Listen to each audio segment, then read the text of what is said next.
बिस्मिल्लाहिर्रहमानिर्रहीम अस्सलाम वालेकुम रहमतुल्लाहि व बरकातुहू students.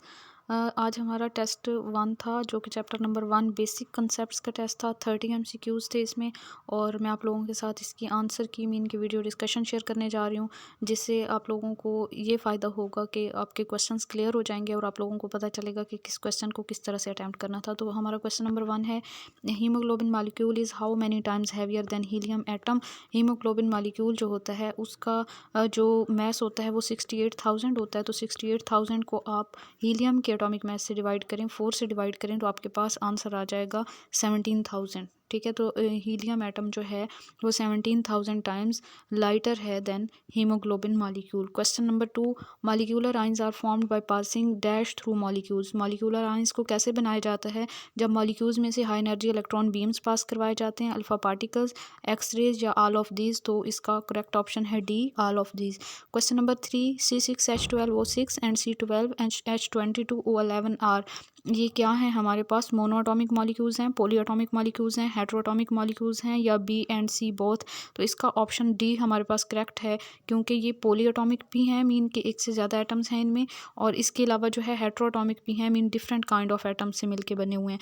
Question number 4, due to stability and abundance of carbon compounds, carbon is taken as.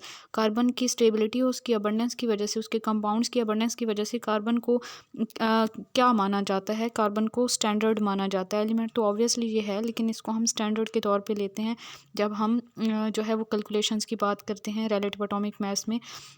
Next question number 5 है, relative atomic mass of oxygen is. Oxygen का relative atomic mass कितना है? 15.9994 AMU जो है वो ऑक्सीजन का रिलेटिव एटॉमिक मास है। Question number 6, formation of cation is. Cation क्या होता है स्टूडेंट्स? जब हमारे पास कोई न्यूट्रल एटम है और उसमें से हमने इलेक्ट्रॉन को रिमूव करना होता है, तो हमारे पास इलेक्ट्रॉन जब निकल जाता है तो वो जो न्यूट्रल एटम है वो उसके ऊपर पॉजिटिव चार्ज आ जाता है। तो इलेक्ट्रॉन को रिमूव करने के लिए क्या होगा? इस न्यूट्रल एटम में किस तरह का इसका स्ट्रक्चर होगा? सेंटर में इसका न्यूक्लियस होगा और बाहर जो है शेल्स के अंदर इलेक्ट्रॉन्स रिवॉल्व कर रहे होंगे। तो यहाँ से न्यूक्लियस पे चूंकि पॉजिटिव चार्ज है ड्यू टू प्रोटॉन्स और इलेक्ट्रॉन पे नेगेटिव चार्ज है, तो इन दोनों के दरमियान अट्रैक्शन की फोर्स होगी। तो इस अट्रैक्शन की फोर्स को तोड़ने के लिए यहाँ पे हमें एनर्जी देना पड़ेगी।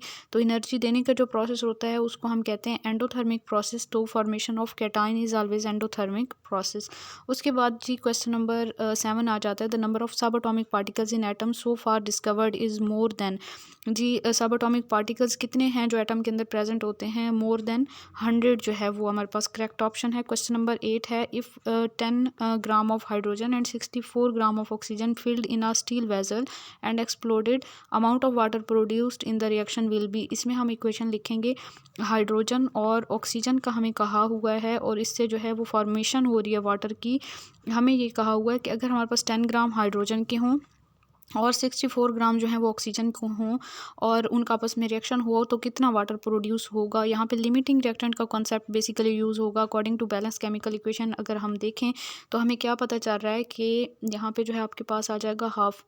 ठीक है, जब 1 मोल हाइड्रोजन का लें और हाफ मोल ऑक्सीजन का लें तो 1 मोल जो है वो वाटर का बनता है। अब हमें इससे एक और बात पता चल रही है कि जो है वो हम कंपेयर करें हाइड्रोजन और वाटर को, मीन के जब हमारे पास रिएक्टेंट में हाइड्रोजन का 1 मोल है तो वाटर का भी 1 मोल प्रोड्यूस हो रहा है, और ऑक्सीजन का हाफ मोल लिया है तो तब वाटर का जो है वो 1 मोल प्रोड्यूस हो रहा है। तो लिमिटिंग रिएक्टेंट वो होता है जो कम अमाउंट दे प्रोडक्ट की। अकॉर्डिंग टू क्वेश्चन अगर हम जो है सॉल्व करें, 10 ग्राम हाइड्रोजन के हैं तो हाइड्रोजन के नंबर ऑफ मोल्स निकालें अगर हम क्वेश्चन वाली अमाउंट से, तो 10 डिवाइडेड बाई 2 कर लेंगे। ठीक है, इसका मॉलिक्यूलर मास से डिवाइड करके number of moles given mass over molar mass करेंगे तो ये आपके पास 5 मोल्स आ जाएंगे हाइड्रोजन के। और ऑक्सीजन के आपके पास 64 ग्राम्स हैं तो 64 बाय 32 करेंगे, 32 2 टाइम्स 64 होगा तो 2 मोल्स हैं ऑक्सीजन के। अब आप देखें कि आपके पास according to balance chemical equation जब हाइड्रोजन का 1 मोल था तो वाटर का 1 मोल प्रोड्यूस हो रहा था, जब ऑक्सीजन का हाफ मोल था तो वाटर का 1 मोल प्रोड्यूस हो रहा था। मीन के वाटर का जितने मोल्स प्रोड्यूस हो रहे हैं हाइड्रोजन के अमाउंट उससे हाफ ले रहे हैं। ठीक है, अब इसको हम कंपेयर करें क्वेश्चन वाले मोल्स को, तो क्वेश्चन में 5 मोल्स हाइड्रोजन के हैं तो वाटर के कितने मोल्स प्रोड्यूस होंगे? वाटर के भी 5 मोल्स ही प्रोड्यूस होंगे, क्योंकि ऊपर भी इनकी जो है वो हम जब रिलेशन निकाल रहे हैं तो equal equal number of moles आ रहे हैं। तो 5 मोल जब हमारे पास होंगे हाइड्रोजन के, तो उस वक्त 5 मोल्स वाटर के प्रोड्यूस होंगे। लेकिन ऑक्सीजन के जो हैं वो हमारे पास 2 मोल्स हैं अकॉर्डिंग टू क्वेश्चन, तो उससे जो है वो डबल प्रोड्यूस होंगे वाटर के, तो वाटर के 4 प्रोड्यूस होंगे, क्योंकि यहाँ पे हाफ थे ना, तो वाटर के 1 प्रोड्यूस हो रहे थे, हाफ से 1 तो 2 से 4, ठीक है, मीन के डबल है, तो 4 जो है वो वाटर के मोल्स। तो लिमिटिंग रिएक्टेंट वो होता है जो लीस्ट अमाउंट ऑफ प्रोडक्ट दे, तो यहाँ पे लिमिटिंग रिएक्टेंट हमारे पास ऑक्सीजन है जो कि 4 मोल्स वाटर के देगा, और एक्चुअल प्रोडक्ट भी वही प्रोडक्ट की अमाउंट होती है, एक्चुअल अमाउंट जो कि लिमिटिंग रिएक्टेंट प्रोड्यूस कर रहा होता है, और वो हमारे पास 4 है, 4 मोल्स जो है वो वाटर के प्रोड्यूस होंगे, तो हमारा करेक्ट ऑप्शन जो है वो डी होगा। उसके बाद जी नेक्स्ट क्वेश्चन है question number 9, if 54 gram of aluminium react with 160 gram of oxygen what will B weight of product. अच्छा, एल्यूमिनियम और हमें बताया हुआ ऑक्सीजन, ठीक है, तो एल्यूमिनियम Al लिखें प्लस O2 लिखें, और हमसे जो है प्रोडक्ट का पूछा हुआ है Al2O3 होगा प्रोडक्ट, और इसमें हम इस इक्वेशन को बैलेंस कर लें तो हमारे पास किस तरह से ये बैलेंस होगा। यहाँ पे जो है हम लिख लेते हैं जी 2Al2O3, 4 एलुमिनियम हो गया, रिएक्टेंट में भी 4 कर लेते हैं, और यहाँ पे 2 3 6 हैं ऑक्सीजन, तो यहाँ पे हम 3 कर लेते हैं, यहाँ पे भी इक्वेशन जो है वो बैलेंस हो गई। अब हमें कहा 54 gram of aluminium react with 160 gram of oxygen, तो हम ये जो मैसेज गिवन है ना क्वेश्चन में, हम इनसे नंबर ऑफ मोल्स निकाल लेते हैं पहले। यहाँ पे अकॉर्डिंग टू गिवन मैसेज हम अगर नंबर ऑफ़ मोल्स कैलकुलेट करें, तो यहाँ पे मैंने राइट कर दिया है 54 जो था वो गिवन मैस था एलुमिनियम का, तो एलुमिनियम के मैस को हमने उसके एटॉमिक मैस से डिवाइड किया 27 से, तो हमारे पास जो नंबर ऑफ़ मोल्स आ रहे हैं वो 2, मीन के अकॉर्डिंग टू क्वेश्चन हमारे पास 2 मोल्स एलुमिनियम के हों, और 160 ग्राम जो थे वो ऑक्सीजन के थे, तो 162 को ऑक्सीजन के मोलर मैस 32 से डिवाइड करें तो 4 मोल्स आते हैं, ठीक है, 4 मोल्स जो हैं वो ऑक्सीजन के हैं और 2 मोल्स एलुमिनियम के हैं। तो हमसे ये पूछा हुआ है कि प्रोडक्ट का कितना वेट प्रोड्यूस होगा, तो प्रोडक्ट का हमने वेट निकालना है, तो हम क्या करेंगे कि सबसे पहले हमें लिमिटिंग रिएक्टेंट का पता होना चाहिए कि एल्यूमिनियम और ऑक्सीजन में से लिमिटिंग रिएक्टेंट कौन सा है। लिमिटिंग रिएक्टेंट वो होता है स्टूडेंट्स जो कि लीस्ट अमाउंट ऑफ प्रोडक्ट देता है और सबसे पहले कंज्यूम हो जाता है रिएक्शन के अंदर। तो इसमें से हम कैसे लिमिटिंग रिएक्टेंट को फाइंड करेंगे, हम कंपेयर करेंगे एक एक रिएक्टेंट को प्रोडक्ट की अमाउंट के साथ। जब reactant according to balance chemical equation aluminium के 4 मोल्स थे, तो उस वक्त जो है वो प्रोडक्ट के 2 मोल्स थे। जब एल्यूमिनियम का 1 मोल होगा तो उस वक्त प्रोडक्ट के 4/2 होंगे। अकॉर्डिंग टू क्वेश्चन अगर एल्यूमिनियम के 2 मोल्स होंगे तो फिर हमारे पास क्या होगा, 2/4 होंगे तब जब हमारे पास 1 मोल होगा एल्यूमिनियम का। और अकॉर्डिंग टू क्वेश्चन अगर 2 मोल्स हों तो फिर जो है आपके पास क्या होगा, मल्टीप्लाई 2 कर देंगे और 2 2 ज़ार 4 हो जाएगा और 2 1 ज़ार 2 हो जाएगा, तो 1 मोल जो है वो प्रोडक्ट का प्रोड्यूस होगा। जब आपके पास एल्यूमिनियम के 4 मोल्स थे तो उस वक्त प्रोडक्ट के उससे हाफ मीन के 2 मोल्स प्रोड्यूस हो रहे थे। जब इसका हाफ कर दें, एल्यूमिनियम के 2 मोल्स कर दें, तो उस वक्त ऑब्वियसली उसका भी हाफ प्रोड्यूस होगा प्रोडक्ट का, तो मीन के प्रोडक्ट का 1 मोल प्रोड्यूस होगा।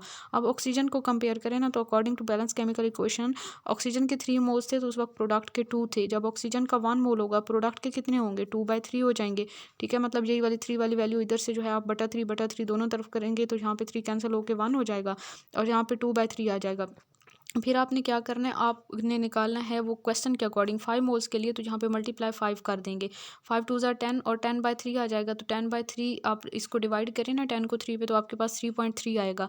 अब थोड़ा सा सोचें कि एल्यूमिनियम के 2 मोल्स जो हैं वो हमें प्रोडक्ट का 1 मोल दे रहे हैं और ऑक्सीजन के 5 मोल्स हमें प्रोडक्ट के 3.3 मोल्स दे रहे हैं, तो कौन सा रिएक्टेंट हमें लीस्ट अमाउंट ऑफ प्रोडक्ट दे रहा है, एल्यूमिनियम। तो इट्स मीन कि एल्यूमिनियम वाली जो अमाउंट है उससे हमने प्रोडक्ट की अमाउंट निकालनी है।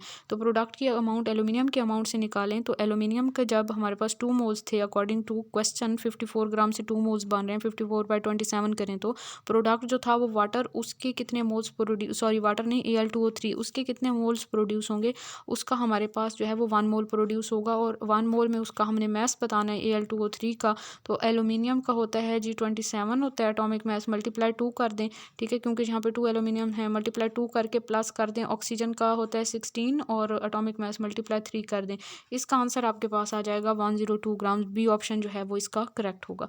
नेक्स्ट क्वेश्चन देखते हैं, क्वेश्चन नंबर 10 है the experimental yield is always dash than theoretical yield, हमेशा जो है लेस होती है, experimental yield is always less than theoretical yield, क्योंकि वहाँ पे फिर बहुत सी वजूहात आ जाती हैं। एक तो पर्सन जो है एक्सपेरिमेंट करने वाला वो इन एक्सपीरियंस हो सकता है, इसके अलावा कुछ और हम फर्दर जब प्रोसेसेस करते हैं प्रोडक्ट के ऑब्टेन होने के बाद, प्योरीफिकेशन वगैरह, फिल्ट्रेशन वगैरह, तो उसमें क्या होता है कि कुछ प्रोडक्ट की अमाउंट वेस्ट हो जाती है। तो इस तरह से जो है वो यील्ड हमेशा कम हो जाती है actual yield as compare to theoretical yield. What does percent yield indicate? Percent yield से हमें क्या पता चलता है? Amount of product we should get, first option ये है। दूसरा the efficiency of the lab, तीसरा है option the amount of product we actually got, और लास्ट है नथिंग। तो इसमें जो है आपका डी ऑप्शन ठीक होगा, कुछ भी इनमें से नहीं है। एक्चुअली हमें एफिशिएंसी ऑफ रिएक्शन पता चलती है, not efficiency of lab. Question number 12, which of the following do you get through measuring its mass? इनमें से कौन सा है जो आप मैस को कैलकुलेट करके निकाल सकते हैं?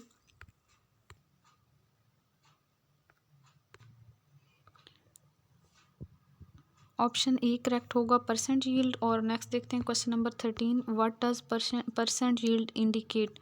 The amount of product we should get, the efficiency of lab. अच्छा, ये वाला क्वेश्चन आई थिंक मैंने एक्सप्लेन कर दिया आप लोगों को। ये जी आपके पास था नथिंग, क्योंकि एफिशिएंसी ऑफ रिएक्शन का पता चलता है हमें। क्वेश्चन नंबर 14 है CH4 plus 2O2 is change into CO2 plus 2H2O।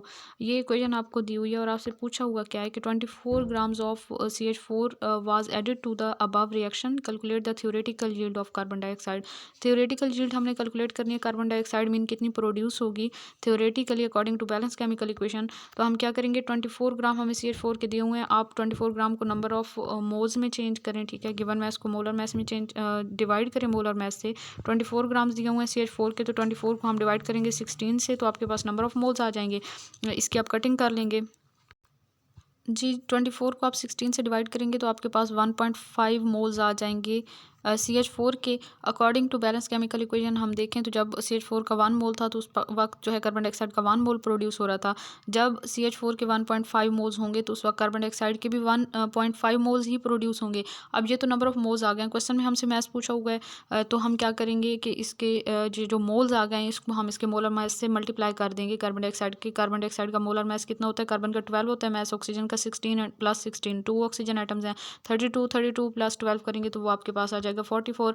44 का 1.5 से मल्टीप्लाई करें तो इस तरह से आपके पास करेक्ट ऑप्शन आ जाएगा जो कि है 66 ग्राम्स, ठीक है। नेक्स्ट क्वेश्चन नंबर 15 है the phenomena of isotopy was discovered by, इसका ऑप्शन ए करेक्ट है, सोडे। और क्वेश्चन नंबर 16 है isotopes differ in number of neutrons, number of protons, number of electrons और एटॉमिक नंबर। तो number of neutrons जो होते हैं वो आइसोटॉप्स में डिफरेंट होते हैं, बाकी सब सेम होता है। Which of the following are monoisotopic elements? Monoisotopic elements जो हैं इनमें से कौन से हैं? तो उसमें आपके पास ऑप्शन ए करेक्ट है, argon, fluorine, iodine and silver. यहाँ पे आर्गॉन नहीं होगा, आई थिंक सो यहाँ पे गोल्ड होगा, AU, ठीक है, आरम होगा। और फ्लोरीन, आयोडीन एंड सिल्वर जो है ये मोनो आइसोटॉपिक एलिमेंट्स हैं। यहाँ पे थोड़ी सी मिस्टेक हो गई है क्वेश्चन में, ये आप लोग करेक्ट ऑप्शन ये वाला नोट कर लें। Gold, fluorine, iodine and arsenic, ये वाले ऐसे एलिमेंट्स हैं जिनका एक एलिमेंट एक आइसोटॉप होता है, मीन कि इनको हम मोनो आइसोटॉपिक एलिमेंट्स कहते हैं। ये वाला आप लोग नोट कर लें। नेक्स्ट ये क्वेश्चन नंबर 18 है while doing stoichiometric calculations which laws are obeyed? Law of conservation of mass, law of conservation of energy, law of definite proportion और बोथ A एंड C। तो A एंड C वाले दोनों option correct हैं, law of conservation of mass and law of definite proportions. Next question number 19 है how many atoms are present in 1.5 decimetre cube of oxygen? तो आपने यहाँ पे molar volume वाला कंसेप्ट यूज़ करना है। जब किसी भी आइडियल गैस का हम 1 मोल लेते हैं at standard temperature and pressure पे, तो जब उसका 1 मोल होता है तो उस वक्त आपके पास जो है वो उसका वॉल्यूम होता है 22.414 डेसीमीटर क्यूब, ठीक है, 22.414 डेसीमीटर क्यूब होता है। तो जब आपके पास 1 डेसीमीटर क्यूब होगा तो मोल्स कितने होंगे? 1/22.414 हो जाएगा, ठीक है, मतलब वही 22.414 वाली वैल्यू यहाँ पे आके डिवाइड हो जाएगी। और अगर 1.5 हूँ तो 1.5 जब वॉल्यूम होगा 1.5 डेसीमीटर क्यूब, तो यहाँ पे 1.5 को आप मल्टीप्लाई कर देंगे, 1.5 मल्टीप्लाई 1/22.414। इसको जब आप कैलकुलेट करेंगे तो आपके पास जो है वो मोल्स निकल, जब आपके पास नंबर ऑफ़ मोल्स आ जाएंगे तो उससे आपने टोटल नंबर ऑफ़ एटम्स निकालने हैं। तो नंबर ऑफ़ मोल्स को आप एवोगाड्रोस नंबर से मल्टीप्लाई कर देंगे और इस तरह से आपके पास करेक्ट ऑप्शन आ जाएगा जो कि है ऑप्शन A 8.05 × 10⁻²2, ठीक है। नेक्स्ट जी क्वेश्चन नंबर 20 है, when an antacid tablet is used calcium hydroxide interact with hydrochloric acid, calcium hydroxide COH twice. ठीक है, COH ट्वाइस का कह रहे हैं कि ये स्टमक के अंदर जो हाइड्रोक्लोरिक एसिड होता है उसके साथ इंटरेक्ट करेगा HCl के साथ, और क्या प्रोड्यूस करेगा, Cl2 कैल्शियम क्लोराइड, और इससे क्या होगा, और वाटर भी प्रोड्यूस होगा। If the molar mass of COH twice is 75 gram per mole, how many moles of HCl are required to fully react with 150 gram of COH twice. तो यहाँ पे क्वेश्चन थोड़ा घुमा फिरा के दे दिया है। कैल्शियम हाइड्रोक्साइड का जो मोलर मास है वो 75 ग्राम पर मोल बताया हुआ है, और हमें बताया हुआ है कि 150 ग्राम अगर हम COH ट्वाइस लेते हैं तो उस वक्त कितने मोल्स HCl किसके साथ कम्प्लीटली रिएक्ट करेंगे। तो अब आप इक्वेशन को देखें तो COH twice plus HCl is change into CaCl2 plus H2O होगा। ये मैं ऊपर लिख देती हूँ, H2O। तो अब अगर आप देखें तो बैलेंस केमिकल इक्वेशन को हम जब देखते हैं तो हमारे पास इक्वेशन कुछ इस तरह से है कि CaOH ट्वाइस का 1 मोल और 2 HCl के मोल्स जब आपस में रिएक्ट करते हैं तो हमारे पास 1 मोल CaCl2 का प्रोड्यूस होता है और 2 मोल्स वाटर के प्रोड्यूस होते हैं। हमसे क्वेश्चन में ये पूछा हुआ है कि अगर CaOH ट्वाइस के 150 ग्राम हो आपके पास तो उस वक्त HCl के कितने मोल्स इसके साथ कम्प्लीटली रिएक्ट करके प्रोडक्ट बनाएंगे। तो अब आप देखें 150 ग्राम्स हैं, मीन के मैस दिया हुआ है, तो आपको मोलर मैस भी तो बताया हुआ है 75 ग्राम पर मोल। तो आप गिवन मैस को मोलर मैस से डिवाइड करें, 150 को डिवाइड करें 75 से, आपके पास 2 आंसर आ जाएगा। मीन के जब 2 मोल CaOH ट्वाइस के हों तो उस वक्त HCl के कितने मोल्स उसके साथ कम्प्लीटली रिएक्ट करेंगे। तो इसमें हम सिंपली क्या करते होते हैं, हम according to balance chemical equation दोनों जो भी स्पीशीज़ हैं उनको कंपेयर करेंगे। जब जो है यहाँ पे हमारे पास 1 मोल था CaOH ट्वाइस का तो उस वक्त 2 मोल्स उसके साथ कम्प्लीटली रिएक्ट कर रहे थे HCl के। मीन के यहाँ पे हाफ का रिलेशन इनका आ रहा है कि जब जो है वो हमारे पास 1 मोल था CaOH ट्वाइस का तो HCl के 2 मोल्स उसके साथ रिएक्ट कर रहे थे। अब जब इसके 2 मोल्स होंगे तो उसके कितने होंगे, डबल हो जाएगा, या हाफ का हम देख लें कि उसके जो है HCl के 2 हैं तो उसका 1 है, HCl के 4 होंगे तो उसके 2 मोल्स होंगे, तभी वो कम्प्लीटली रिएक्ट करेंगे। हाफ या डबल वाला रिलेशन यहाँ पे आ रहा है, तो मीन के HCl के 4 मोल्स।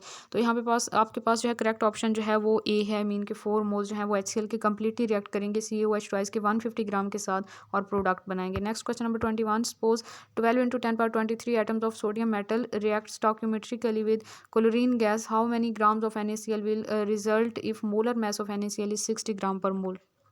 जी, इसमें हम बैलेंस केमिकल इक्वेशन को यूज़ करेंगे। बैलेंस केमिकल इक्वेशन आपके सामने लिखी हुई है, 2Na plus Cl2 is change into 2NaCl। Question हमारे पास ये था कि अगर Na के सोडियम के जो है वो 12 into 10 power 23 एटम्स हैं तो उस वक्त जो है वो कितने रिएक्ट जब करेगा sodium metal stoichiometrically with chlorine gas, how many grams of NaCl will result, NaCl के कितने ग्राम्स प्रोड्यूस होंगे। क्वेश्चन को थोड़ा सा बस घुमा दिया। आप इसी इक्वेशन को अगर आप देखेंगे तो आपके पास जब Na के 2 मोल्स हैं तो उस वक्त जो है NaCl के 2 मोल्स प्रोड्यूस हो रहे हैं, और यहाँ पे जो नंबर ऑफ एटम्स बताए हुए हैं, अब एक मोल जब हम लेते हैं किसी भी स्पीशी का तो उसमें नंबर ऑफ एटम्स कितने होते हैं, एवोगैड्रोस नंबर के इक्वल होते हैं 6.02 into 10 power 23।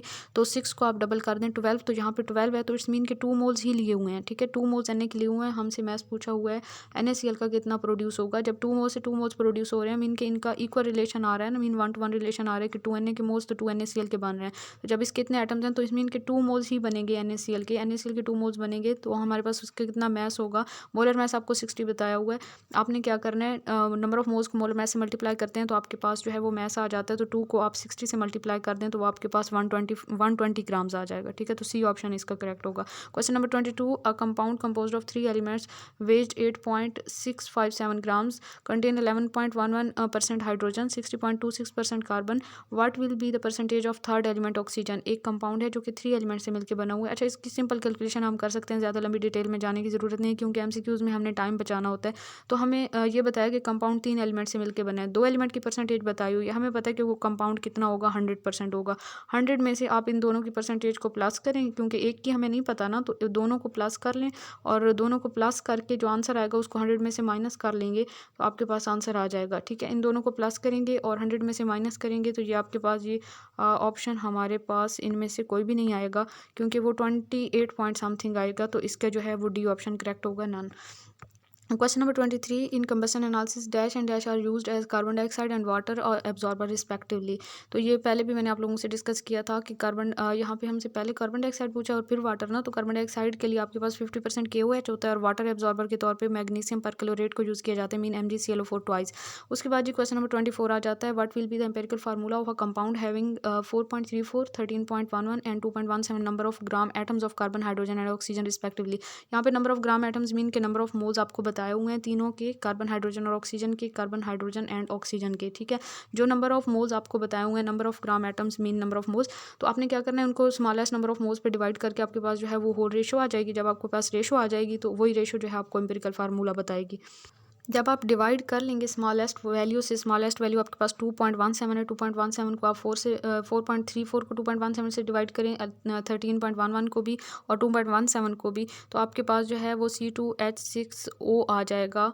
मीन के बी ऑप्शन आपके पास करेक्ट होगा। क्वेश्चन नंबर 25 है, which of these have same empirical and molecular formula, water and ammonia, carbon dioxide and sucrose, water and carbon dioxide, all of these. इसमें all of these आएगा क्योंकि इन सब के लिए जो है वो एन की वैल्यू 1 आ रही होती है। हम लिखते हैं ना molecular formula is equal to N empirical formula, N multiply empirical formula, तो इसमें जो है वो एन की वैल्यू इन सब एलिमेंट्स कंपाउंड्स के लिए जो है एन की वैल्यू 1 है, तो इस वजह से इन सब का एम्पिरिकल और मॉलिक्यूलर फार्मूला सेम है। क्वेश्चन नंबर 26 है, compound contain empirical formula C3H3O and molecular mass 110.15 gram per mole, what will be its molecular formula. Molecular formula निकालना है तो हम वही वाला रिलेशन लगाएंगे, molecular formula is equal to N multiply empirical formula.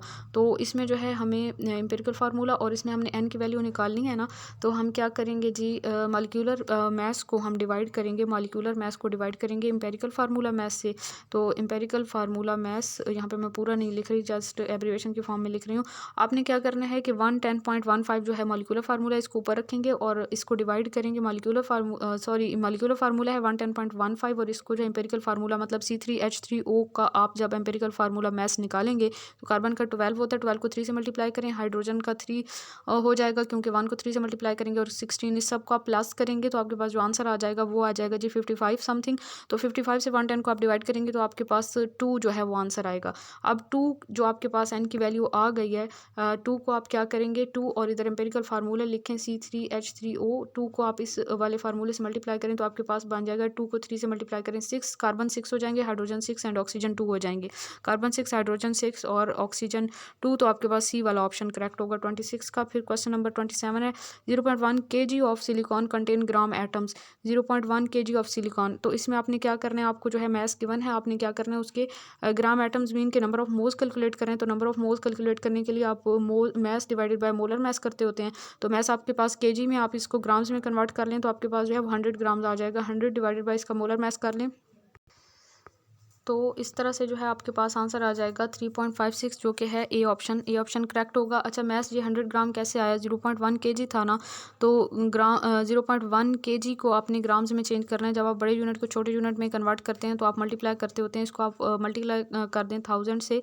1000 से जब आप मल्टीप्लाई करेंगे तो आपके पास जो है वो क्या होगा, जस्ट मिनट में इसको स्क्रीन को साफ करके दोबारा से आपको बताती हूँ। 0.1 kg था, इसको आप 1000 से मल्टीप्लाई करें। अब इसका पॉइंट ख़त्म कर दें आप यहाँ पे, तो 10 आ जाएगा पॉइंट ख़त्म करने के लिए। ये 1 0 इससे कैंसिल आउट हो जाएगा और यहाँ पे 100 ग्राम्स आ जाएगा, ठीक है। फिर 100 को आप 28 से डिवाइड करेंगे और 28 से डिवाइड करने से आपके पास 3.56 जो है ए ऑप्शन करेक्ट आ जाएगा। Question number 28, what will B mass of MgSO4 in its 10⁻³ moles. Moles आपको बताए हुए हैं, आपसे मास पूछा हुआ है। मोल्स वाला फार्मूला अगर हम यूज़ करें तो मोल वाला फार्मूला होता है given mass over molar mass. इसमें आपने सिंपली क्या करना है, मोल्स आपको 10⁻³ बताए हुए हैं, आपने जो है वो मैस निकालना है ना, तो मोलर मैस को आप यहाँ पे मल्टीप्लाई कर दें तो आपके पास जो है वो मैस आ जाएगा। मोलर मैस को जब आप मल्टीप्लाई करेंगे, सबसे पहले तो आपको मोलर मैस पता होना चाहिए। मैग्नीशियम, सल्फर और ऑक्सीजन के एटॉमिक मैसेज को आप प्लस कर लें तो इस तरह से जो है ना वो आपके पास आ जाएगा जी 120 आ जाएगा। किस तरह से आप कैलकुलेट करेंगे, मैग्नीशियम का आपके पास होता है 24 होता है ना मैस, तो मल्टीप्लाई सल्फर का 32 होता है, सॉरी प्लस करेंगे, प्लस सल्फर का 32 हो जाएगा और साथ में प्लस करेंगे ऑक्सीजन का 16 मल्टीप्लाई 4 करेंगे तो आपके पास 120 आ जाएगा, ठीक है। 10⁻³ मल्टीप्लाई 120 करेंगे, ठीक है। 10⁻³ का मतलब ये है कि आप इसको बटे के नीचे ले जाएं तो ये 1000 हो जाएगा, ठीक है। यहाँ से 1 0 1 0 से कट जाएगा, बाकी आप कटिंग करेंगे 2 6 12 और 2 5 10 और 0 और 6/50 और इसको मज़ीद जो है आप तकसीम करेंगे तो आपके पास जो है वो आंसर आ जाएगा। क्वेश्चन नंबर 28 का आंसर सी जो है वो करेक्ट होगा। 0.12 ग्राम्स जो है ये वाला ऑप्शन करेक्ट होगा, 0.12 ग्राम्स। उसके बाद नेक्स्ट क्वेश्चन नंबर 29 है, number of individual particle present in 0.55 gram of water. अब यहाँ पे जो है ये मैस दिया हुआ है वाटर का और आपको इंडिविजुअल पार्टिकल्स का आपसे पूछा हुआ है। तो नंबर ऑफ पार्टिकल्स कैलकुलेट करने का क्या फार्मूला होता है, given mass over molar mass, ठीक है। मल्टीप्लाई आप करेंगे एवोगैड्रोस नंबर, तो इसमें जो है आपको नंबर ऑफ़ वो सॉरी मैथ्स दिया हुआ है ना, तो मैथ्स तो यहाँ पे आप 0.55 पुट करेंगे, इसकी जगह पे आप 18 पुट करेंगे, आगे 6.02 इंटू 10 पावर 23 कर लेंगे। जब आप कैलकुलेशंस कर लेंगे तो फिर जो है आपके पास आंसर आ जाएगा इसका। लेकिन जहाँ पे एक छोटी सी मिस्टेक हुई है कि इसमें जो है वो कोई भी करेक्ट आंसर नहीं है, तो आपने ये करना है कि इसकी खुद कैलकुलेशन करनी है और मुझे कमेंट्स में बताना है कि इसका करेक्ट ऑप्शन आपके पास क्या निकल रहा है, क्या आंसर निकल रहा है। इन ऑप्शंस में आपको आंसर नहीं मिलेगा, जो मैंने आपको कैलकुलेशंस बताई हैं ना, उसी के अकॉर्डिंग आपने कर लेना है। उसके बाद क्वेश्चन नंबर 30 है, 2.2 decimetre cube of an ideal gas is enclosed in a container, it's number of moles will be. इसमें भी मोलर वॉल्यूम वाला कॉन्सेप्ट यूज़ करेंगे नंबर ऑफ मोल्स फाइंड करने के लिए। आपको पता है, पहले भी मैंने आपको बताया, जब 1 मोल होता है तो 22.414 डेसीमीटर क्यूब जो होता है वो वॉल्यूम होता है, ठीक है। और जब आपके पास 1 डेसीमीटर क्यूब होगा तो 1/22.414 होगा 22.414। और जब आपके पास होगा जी 2.2, तो 2.2 को आप इधर भी मल्टीप्लाई कर दें और यहाँ पे भी 2.2 को मल्टीप्लाई कर दें, तो आपके पास इस तरह से जो है वो नंबर ऑफ मोल्स आ जाएंगे। और इसका ऑप्शन जो है वो बी करेक्ट होगा, 0.1 मीन के 0.09 समथिंग आपके पास आंसर आएगा। इसको राउंड ऑफ करेंगे तो आपके पास 0.1 आंसर आ जाएगा। तो ये हमारा आज का टेस्ट था। आई होप कि आप लोगों को बहुत कुछ सीखने को मिला होगा।